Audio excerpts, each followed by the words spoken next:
On record ہے, آپ کی پارٹی نے گئی, آپ کے عہدیداران نے گئی, مراد سعید صاحب نے یہ بات کی, انہوں نے کہا جی 200 ارب ڈالر ہر سال پاکستان آئیں گے. تو وہ کتنے 200 ارب ڈالر جو پاکستان آنے تھے اور وہ کہاں گئے ہیں سارے پیسے جس کا ذکر آپ آن ریکارڈ کر چکے ہیں؟ جو پیسے آ رہے ہیں تو ایک روٹین کے پیسے ہیں, اس میں ممکن ہے کہ کچھ حد تک آپ جیسے کہہ رہے ہیں اضافہ ہو گیا ہو, لیکن وہ پیسے کہاں گئے جس کا آپ پہلے ذکر کرتے رہے ہیں, دعویٰ کرتے رہے ہیں؟ نہیں, روٹین میں نہیں آتے. آپ دیکھیں کہ ریکارڈ اضافہ ہوا ہے اس میں. آپ نے کہ دیکھا کہ ہر ماہ جو ہے وہ 2 ارب ڈالرز جو ہے وہ پچھلے کئی مہینوں سے مسلسل اس میں آپ نے دیکھا ہوگا کہ اضافہ ہے. اور آپ کو یاد ہونا چاہیے کہ جب پاکستان تحریک انصاف کی حکومت آئی تھی تو آپ کے پاس کتنا زر مبادلہ تھا, بلکہ آپ کے پاس ڈالر ہی نہیں تھا. اس کی بھی وجوہات ہیں کہ جب آپ کے وزیر جو خزانہ تھے وہ دوائی لینے کے بہانے اس ملک سے فرار ہو گئے, تو آپ اس بات سے خود اندازہ لگا سکتے ہیں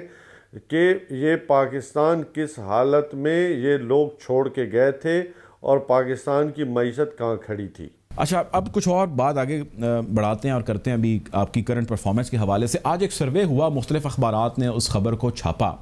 وہ سروے یہ تھا کہ پاکستان کے لوگوں سے پوچھا گیا اور پوچھا یہ گیا کہ آپ کا سب سے بڑا مسئلہ کیا ہے. پاکستان کے سارے لوگوں نے, میجورٹی نے اس سروے کے اندر یہ کہا کہ ہمارا سب سے بڑا مسئلہ مہنگائی ہے. انہوں نے یہ بھی کہا کہ ایون سب سے بڑا مسئلہ جو کورونا سے بھی مسئلہ ہے وہ بھی مہنگائی ہے. تو پاکستانی عوام تو سر اپنی جان جو خطرے میں ان کی کورونا کی وجہ سے پڑی ہے, انہوں نے اس کی پرواہ نہیں کی. انہوں نے کہا جی ہماری جان سے بھی زیادہ جو اہم مسئلہ ہے وہ اس وقت مہنگائی بنا پڑا ہے. آپ کہاں پر لے گئے آئے ہیں عوام کو, کس در پہ آپ نے لا کے ان کو کھڑا کر دیا ہے, یہ کیا کر رہے ہیں سر آپ لوگوں کے ساتھ؟ مرتضیٰ, آپ نے ایک بڑا, میں پھر کہوں گا کہ اس میں کوئی شک نہیں ہے کہ پاکستان کی عوام جو ہے وہ مشکلات کا انہیں سامنا ہے. ہمیں اس کا بڑے اچھے سے ادراک بھی ہے اور ہمیں معلوم ہے کہ لوگ اس مہنگائی کی وجہ سے پریشان ضرور ہیں, لیکن سمجھنے کی بات ہے کہ جب یہ مشکلات آئیں تو اس کی وجوہات کیا تھی. کیونکہ اکثر جب ہم ٹاک شوز میں جاتے ہیں تو کہتے ہیں جی کہ آپ اپنے سابقہ ادوار کو جو ہے وہ مینشن نہ کریں, لیکن آپ کے, میں ایک چھوٹی سی مثال دینا چاہوں گا. دیکھیں, آپ کسی بچے کو اسکول کے اندر جب بھیجتے ہیں تو وہاں پہ اگر اسکول کا ماحول اچھا نہ ہو اور اس کے اسکول کو تبدیل کر کے کسی اچھے اسکول میں داخل کریں تو اس کو اپنے رزلٹ دینے میں کم از کم 1 سال لگتا ہے, 2 سال لگتے ہیں. اسی طرح اگر کسی مریض کو آپ دیکھیں, اس کو سر درد ہے, اس کا پیٹ خراب ہے, اس کا کڈنی مسئلہ ایشو آ رہا ہے, تو جب ہاسپٹل میں لے کے جاتے ہیں تو اس میں آپ کو گھنٹوں میں, دنوں میں آپ کو فوراً رزلٹ ملتا ہے کہ اس کا ایشو ڈفرینٹ ہے. اسی طرح جو پاکستان کی اکانومی ہے, اس کو ڈبونے میں کوئی 1 دن نہیں لگا. اس کو ڈبونے میں, پاکستان کی اکانومی کو ڈبونے میں تقریباً پچھلے کئی دہائیوں سے اس کے ساتھ دیکھیں. اگر آپ پاکستان میں اس 70s کی دہائی کو اٹھا کے دیکھیں, جب راتوں رات پاکستان کی جتنی بھی انڈسٹری تھی اس کو نیشنلائز کر لیا گیا تھا اور آپ کا سرمایہ دار اس ملک سے بھاگ گیا تھا. پھر آپ نے اس کو ایک بڑا جھٹکا اس وقت دیا جب آپ نے فارن کرنسی اکاؤنٹس جو ہے آپ نے وہ راتوں رات جو ہے وہ ضبط کر لیے تھے. تو یہ میں سمجھتا ہوں کہ اس سے دیکھیں, ایک تو سرمایہ کار کا اعتماد ہم پہ اٹھ گیا, بے روزگاری نے جنم لیا, اور پھر دیکھیں جب آپ 2018 میں جب ہمیں معیشت ملتی ہے, میں نے پہلے اپنے اس میں آپ کے سوال میں کے جواب میں بات کی کہ جب آپ کے پاس ڈالر ہی نہیں تھا, آپ کے پاس گلا سڑا نظام تھا, اس گلے سڑے نظام میں سے آپ نے ایک بہتری کی امید لگانی ہے اور لگائی ہے. وہ اس لیے کہ دیکھیں آپ کے پاس, دیکھیں سب سے بڑی, جب ڈالر اوپر جاتا ہے لازمی بات, آپ کے پاس ڈالر نہیں تھا, آپ کے پاس آپ کی جو امپورٹس تھیں وہ تھی تقریباً $60 بلین اور آپ کی ایکسپورٹ تھی $20 بلین. آپ کے اخراجات کہاں کھڑے تھے, آپ کو آمدن کہاں پہ تھی؟ تو یہ جب آپ کے پاس ڈالر نہیں ہوں گے, آپ چیزیں منگا رہے ہوں گے تو لازمی بات ہے مہنگی ملیں گی آپ کو, خوردنی تیل مہنگا ملے گا آپ کو. جو یہ پھر دوسرا آپ نے دیکھا ہوگا کہ شوگر مافیا ہے, ویٹ مافیا ہے, آپ مافیاز کے خلاف مسلسل لڑتے چلے آ رہے ہیں.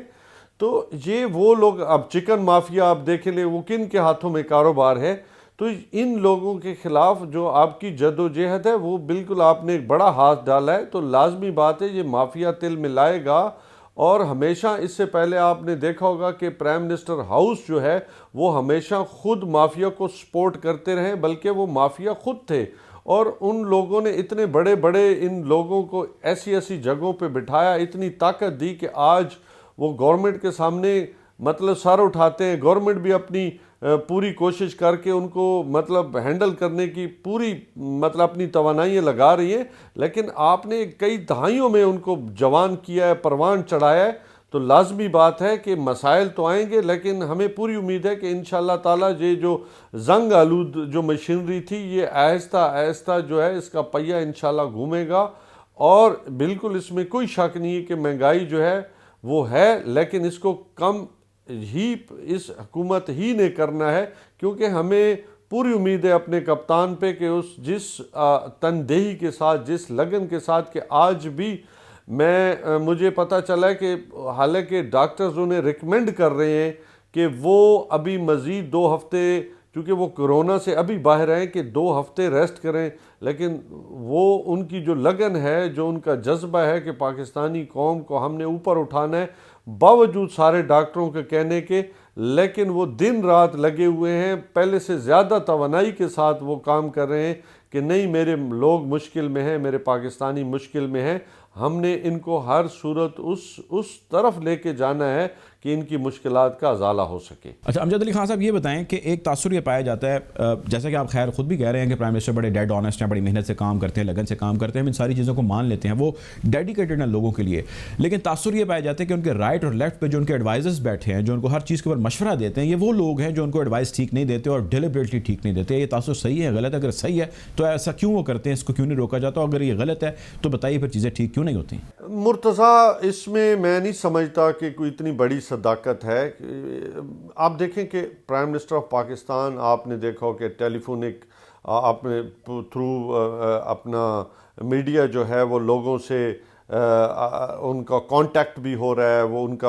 وہ اپنے میسیجز بھی سنتے ہیں، ای میلز بھی دیکھتے ہیں۔ یہ پاکستان کی تاریخ کے واحد پرائم منسٹر ہیں جو عوام کے ساتھ ڈائریکٹ رابطے میں ہوتے ہیں۔ دیکھیں بات یہ ہے کہ جب آپ مافیاز کے خلاف لڑتے ہیں، جب اس گھسے پٹے اور زنگ آلودہ نظام کے خلاف جد و جہد کرتے ہیں، مشکلات آتی ہیں۔ اسی لیے کپتان نے کہا کہ یہ جو کرپشن زدہ نظام ہے، اس کی جد و جہد میں جب تک پاکستان اور پاکستان کی عوام اور سارے سٹیک ہولڈر مل کے نہیں لڑیں گے، یہ جنگ اتنی آسان نہیں ہے جس کے بارے میں دیکھیں آپ بھی سمجھتے ہیں کہ یہ کوئی آسان جنگ نہیں ہے۔ ایک چھوٹے سے آپ اہلکار کو ہٹانے میں جو کرپٹ ہوتا ہے وہ پتہ نہیں کتنی جنگیں لڑتا ہے، اس کے پاس وہ سارے، چونکہ وہ حربے 2 نمبری کے جانتا ہوتا ہے، اور جو سچا آدمی ہے اسے کتنی مشکلات ہوتی ہیں۔ بڑے بڑے لوگ جو ہے آپ نے دیکھا ہوگا کہ مہاتیر محمد جیسا جو اسٹیٹ مین تھا، اس کو کس طرح گرایا گیا ملیشیا کے اندر، کہ جو مافیا تھا اس نے جب اس نے پورے دوبارہ آ کے ہاتھ ڈالا تو اس کو آؤٹ کرنے میں کس طریقے کے ساتھ کردار ادا کیا گیا۔ یہ آپ کے سامنے ہیں چیزیں۔ یہ دنیا جو دیکھیں، دنیا کے اندر آپ نے اگر پاکستان کو دوبارہ اس لیول تک لے کے جانا ہے تو میں سمجھتا ہوں مرتضیٰ ایون آپ ہیں، آپ کو بھی اسی طرح جدوجہد کرنی پڑے گی جیسے عمران خان کر رہا ہے، کیونکہ ہم نے اس تبدیلی کا مطلب یہ نہیں ہے کہ آپ نے سو جانا ہے اور خالی عمران خان نے آگے کی طرف کشتی کو لے کے جانا ہے۔ اللہ تعالیٰ کی ذات بذات خود کہتی ہے کہ خدا نے آج تک اس قوم کی حالت نہیں بدلی، نہ ہو جس کو خود خیال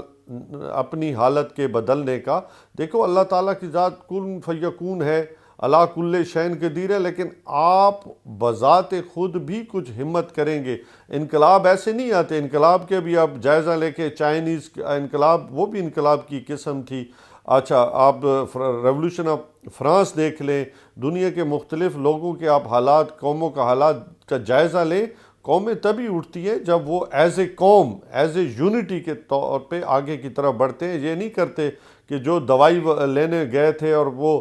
دوائی کے بہانے وہاں سیاست کر دیں، اور پھر وہ سیاست کرنے میں کی بجائے جو ہمارے جو لوگ ہیں ان کو سپورٹ کرنا شروع کر دیں۔ ایسے نظام نہیں چلتا۔ ابھی میں نے کئی لوگوں کو دیکھا ہے جو کہتے ہیں کہ جی کھاتا تو تھا پر لگاتا بھی تو ہے نا. دیکھیں یہ نعرے قوم کو آگے لے جانے کے لیے نہیں ہوتے بلکہ قوم کو ڈبونے کے لیے ہوتے ہیں, کیونکہ مارل دیکھیں سب سے بڑی کسی بھی قوم کی کامیابی اس کی موریلٹی پہ ہوتی ہے, اس کے کردار پہ ہوتی ہے, اور قومیں آگے کی طرف تبھی بڑھتی ہیں جب ان کا کردار جو ہے وہ ایک حقیقت ہوتا ہے. اس لیے جب آپ آقائے دو جہاں حضرت محمد مصطفیٰ صلی اللہ علیہ وسلم جب پہاڑ پہ تشریف لے کے گئے تو اہل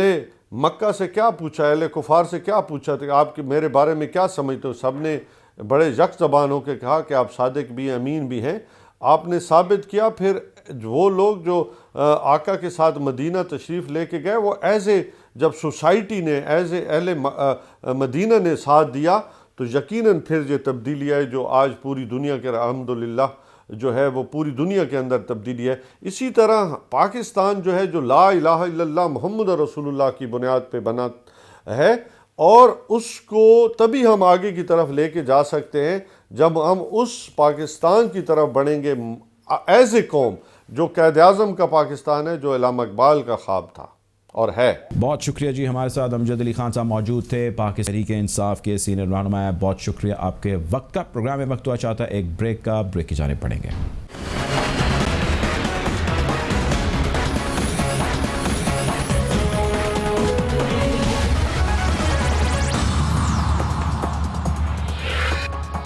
welcome back after the break. Program میں جوائن کریں طارق فضل چودھری صاحب, پاکستان مسلم لیگ نون کے سینئر رہنما. ویلکم ٹو دا شو چوہے صاحب. سر سب سے پہلے تو یہ بتائیے, ہم گفتگو کر رہے ہیں آج کی ریسنٹ ڈیولپمنٹس بھی بہت ساری ہیں, اس پہ میں جاتا ہوں, لیکن اس سے پہلے میں چاہتا ہوں میں آپ سے ایک سوال کروں اور اس سوال کا آپ نے مجھے جواب دینا ہے. وہ یہ ہے کہ کل جو پی ڈی ایم کے بینر تلے آپ لوگوں نے نوٹس کرایا پاکستان پیپلز پارٹی کو اور اے این پی کو, اس نوٹس پہ آپ کی کیا رائے ہے؟ بنیادی طور پر ہم نے نہیں دلوایا, بلکہ پی ڈی ایم کے جو سربراہ ہیں وہ مولانا فضل الرحمان صاحب ہیں, اور وہ پاکستان مسلم لیگ نون نے مقرر نہیں کیے بلکہ پی ڈی ایم میں شامل تمام جماعتوں نے بشمول پاکستان پیپلز پارٹی مولانا فضل الرحمان صاحب کو پی ڈی ایم کا صدر اور سربراہ مقرر کیا تھا. اور یہاں پر مولانا فضل الرحمان صاحب حیثیت سربراہ پی ڈی ایم یہ سمجھتے ہیں کہ پاکستان تحریک انصاف پاکستان پیپلز پارٹی میں اور اے این پی میں جو سینٹ کا الیکشن ہوا قاضی ازبر خلاف کا, اس میں انہوں نے ووٹ لیے گورنمنٹ کی پارٹی سے یا گورنمنٹ کی جو حمایت یافتہ پارٹی ہے اس سے. اس میں انہوں نے وضاحت طلب کی ہے کہ جو پی ڈی ایم کا ہمارا ایک ایجنڈا تھا کہ ہم گورنمنٹ کے خلاف جو ہے وہ ایک احتجاجی مہم اور اس کے ساتھ ساتھ ایک ہم دشمن حکومت کے خاتمے تک اپنا ایک سلسلہ تحریک کی شکل میں جاری رکھیں گے, تو آپ نے تو اس تحریک کو نقصان پہنچایا ہے اور وضاحت فرمائیں کہ یہ اس کی کیا ضرورت پیش آئی اور آپ نے کیوں ایسا کیا. یہ تو بڑی سمپل سی بات ہے. اس میں دونوں جماعتوں کو چاہیے کہ مولانا فضل الرحمان صاحب جو جیسے میں نے کہا کہ وہ تمام پارٹیز کے متفقہ الیکٹڈ سربراہ ہیں, تو انہیں بتائیں انہوں نے جواب کیا تھا کہ باہر سے آپ نے ووٹ لیا اور اگر اپوزیشن کی جماعتیں آپس میں متفقہ طور پہ پی ڈی ایم کے پلیٹ فارم میں یہ فیصلہ کرتی تو میں خیال زیادہ موضوع ہوتا, زیادہ بہتر ہوتا, زیادہ جمہوری ہوتا. اچھا طارق فضل چوہے صاحب, سر یہ بتائیے گا کہ ہوتی صاحب نے پریس کانفرنس کے اندر باضابطہ طور پہ اعلان کیا اور انہوں نے یہ کہا کہ وہ پی ڈی ایم سے علیحدہ ہو چکے ہیں, اعلان بھی انہوں نے باضابطہ کر دیا, اور پی ڈی ایم کے ختم ہونے کا بھی انہوں نے کہا کہ پی ڈی ایم اب نہیں رہی کیونکہ الائنس ٹوٹتا جا رہا ہے. دوسری طرف پاکستان پیپلز پارٹی نے ایک جواب جمع کرانا ہے اس نوٹس کا جو ان کو آپ لوگوں نے جاری کرایا کل. اب وہ بڑا سخت نوٹس کا جواب دینے کا پلان کرتے ہیں جو ہمارے ذرائع یہ کہتے ہیں, تو الائنس صاحب کا اتحاد آپ کا کہاں پہ گیا, پی ڈی ایم کہاں پہ کھڑی ہے, یہ بتائیے کیا چل رہا ہے؟ دیکھیں میں اس میں ابھی کوئی تفصیل نہیں کروں گا. میں یہ کہوں گا کہ پی ڈی ایم کا جو سربراہی اجلاس ہے وہی اس کا فیصلہ کرے گا. مولانا فضل الرحمان صاحب باضابطہ طور پر اس کا اعلان کریں گے کہ کیا کوئی جماعت باضابطہ طور پہ پی ڈی ایم سے الگ ہو گئی ہے یا اس کو الگ کر دیا گیا ہے, جو بھی سوچتے ہیں, لیکن یہ ان کا پریروگیٹو ہے. میں اس سلسلے میں اپنا کوئی کمنٹ نہیں دوں گا کہ پی ڈی ایم ختم ہو گئی ہے یا فلاں جماعت سے نکل گئی ہے یا ڈال دی گئی ہے. ابھی I think it's too early to comment on this. Pakistan Peoples Party یہ کہتی ہے چودھری صاحب, ان کا بڑا سٹرونگ نیریٹو ہے, ان کا بیانی ہے, وہ کہتے ہیں کہ پاکستان مسلم لیگ نون کی اپنے اندر ڈکٹیٹرشپ ہے, وہ پی ڈی ایم کے اندر ڈکٹیٹرشپ لے کے آئے اور وہ چاہتے ہیں کہ وہ سب کو ڈکٹیٹ کریں. تو آپ لوگوں کے اندر یہ ڈکٹیٹرشپ پہلی تو بات ہے بتائیں کہاں سے آئی ہے. دوسرا ہمیں یہ بتائیے کہ آپ کیوں ڈکٹیٹ کراتے ہیں اپنے ہی الائز کو, اپنی ہی اتحادی جماعتوں کو؟ دیکھیے یہ انفارچونیٹ ہے کہ PDM میں شامل جماعتوں میں اور جو اتنا ہم نے کثیر جدوجہد کی، اس طرح کے بیانات پاکستان پیپلز پارٹی کی طرف سے آئے، کوئی ایک بھی فیصلہ PDM میں بتایا جائے جو مسلم لیگ نون نے یکطرفہ طور پہ کیا ہو اور جو بعد میں مشاورت کے بعد نہ ہوا ہو. اگر پاکستان مسلم لیگ نون نے PDM میں شامل جماعتوں کو مشاورت کے بغیر فیصلے کیے ہیں، پھر تو آپ کہہ سکتے ہیں جی کہ ہم ڈکٹیٹرشپ رکھتے ہیں PDM میں، یا ہم نے کوشش کی ہے اپنی مرضی مسلط کرنے کی. لیکن جو تمام جو میٹنگز ہوئی ہیں، سربراہان اجلاس ہوئے ہیں، اس کے بعد ہماری اسٹیئرنگ کمیٹی کی میٹنگ ہوئی ہیں، کسی بھی اجلاس میں پاکستان مسلم لیگ نون کا رویہ قطعی طور پہ ایسا نہیں رہا کہ جو کوئی ڈکٹیٹرشپ کی عکاسی کرتا ہو، من مانی کی عکاسی کرتا ہو، بلکہ ہم نے ہمیشہ تمام جماعتوں کو جن کو یکساں، اور میں سمجھتا ہوں کہ رائٹ تھا اور ہے کہ PDM میں وہ اپنی رائے کا اظہار کرے اور فیصلے متفقہ طور پہ ہوں، اور اس لیے یہ الزام مسلم لیگ نون کو دینا بنا کی کوئی بنیاد ہے، اور نہ میں سمجھتا ہوں کہ اس طرح کی غیر ذمہ دارانہ گفتگو جو ہے وہ کی جانی چاہیے. یہ تو چوہے صاحب آپ کی جو رہنما ہیں مریم نواز صاحبہ، یہ وہ چیز کہہ چکی ہیں، آن ریکارڈ ہے، وہ اسٹیٹمنٹ دے چکی ہیں، پریس ٹاک کے اندر ہی کہہ چکی ہیں کہ پاکستان پیپلز پارٹی بلاول صاحب کے حوالے سے بھی انہوں نے کہا ہے کہ یہ سلیکٹڈ ٹولے کا حصہ ہے، سلیکٹڈ ہے. یہ تو تھنگز آر پریٹی آبویس، ایسا کیوں ہے؟ دیکھیں، جہاں تک تعلق ہے اس بات کا کہ مریم دیدی نے یہ بات کہی، یہ بڑا انفارچونیٹ ہے کہ پاکستان پیپلز پارٹی کا الیکشن میں آپ دیکھیں کہ ہم نے